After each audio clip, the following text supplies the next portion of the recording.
नमस्कार केमन आছেন सबाई Sumana kitchen with blog चैनेले सबाइके Janai स्वागत। बंधुरा आज के आमी आपनादेर जोन्नो निये एसेछि दारुण स्वादेर मजादार एकटी रेसिपि लाउ चिंगड़ी। এই লাউ চিংড়ি রেসিপিটি আমি খুব অল্প সামান্য উপকরণ দিয়েই বাড়িতে তৈরি করে ফেলেছি। চলুন তাহলে রেসিপিটি শুরু করা যাক। প্রথমেই আমি একটা বড় সাইজের লাউ কুচি করে কেটে নিয়েছিলাম। আর ফোড়নে দেওয়ার জন্য কিছু পাঁচ ফোড়ন নিয়েছিলাম। আর নিয়েছিলাম পরিমাণ মতো জিরের গুঁড়ো। পাঁচ ফোড়নের সাথে ফোড়ন দেওয়ার জন্য একটা শুকনো লঙ্কা, একটা তেজপাতা নিয়েছিলাম। পরিমাণ মতো হলুদ গুঁড়ো নিয়েছিলাম।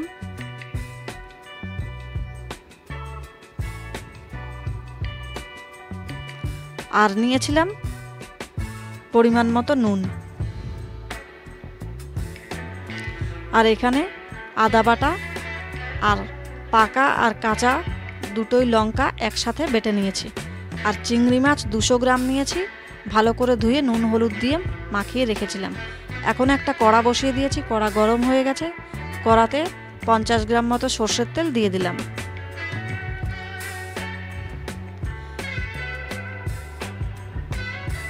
তেল গরম হয়ে এসেছে, এখন চিংড়ি মাছগুলো ছেড়ে দিয়ে একটু উল্টে পাল্টে ভেজে নেব। চিংড়ি মাছগুলোকে কিন্তু বেশি ভাজা চলবে না, কারণ চিংড়ি মাছ বেশি ভাজলে খেতে খুব একটা ভালো হয় না।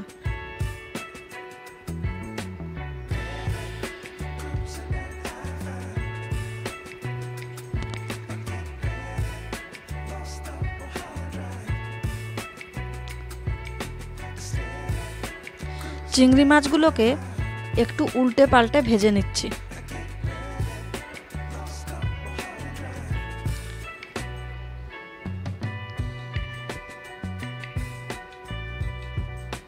চিংড়ি মাছটা ভাজা হয়ে গেছে, একটা প্লেটে তুলে রাখবো।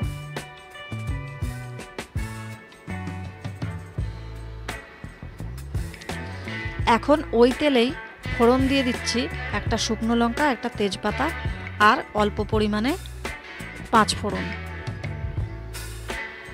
এই ফোড়নটাকে হালকা নেড়ে চেড়ে নিলাম। আর এখন এর মধ্যে আদা বাটা দিয়ে দিচ্ছি আর লঙ্কা বাটাটাও দিয়ে দিলাম। দিয়ে মশলাটাকে একটু কষে নেব। আর দিয়ে দিচ্ছি পরিমাণ মতো হলুদ গুঁড়ো, পরিমাণ মতো জিরের গুঁড়ো দিয়ে মশলাটাকে খুব ভালো করে কষে নেব।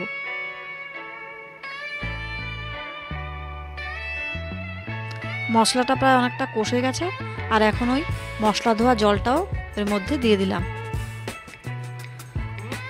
মশলাটা দেখুন খুব ভালো করে কষে গেছে, এখান থেকে তেল ছেড়ে দিয়েছে। আর এখন আমি লাউয়ের টুকরোগুলো দিয়ে দেব।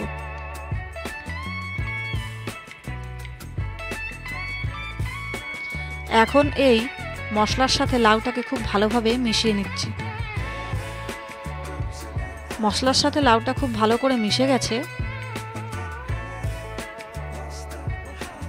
আর এখন এতে পরিমাণ মতো নুন দিয়ে দিলাম। নুন দেওয়ার পরে আরেকটু ভালো করে লাউটা মিশিয়ে নিলাম। দেখুন লাউটা অল্প পরিমাণে হয়ে এসেছে আর অনেকটাই জল ছেড়ে দিয়েছে। আর এই লাউয়ের জলে জলেই কিন্তু লাউটা সেদ্ধ হয়ে যাবে।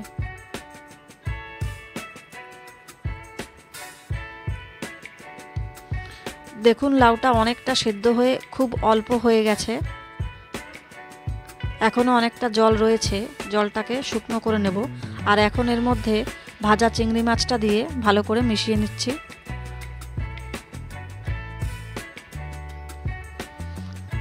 রেসিপিটি আমার রেডি হয়ে গেছে।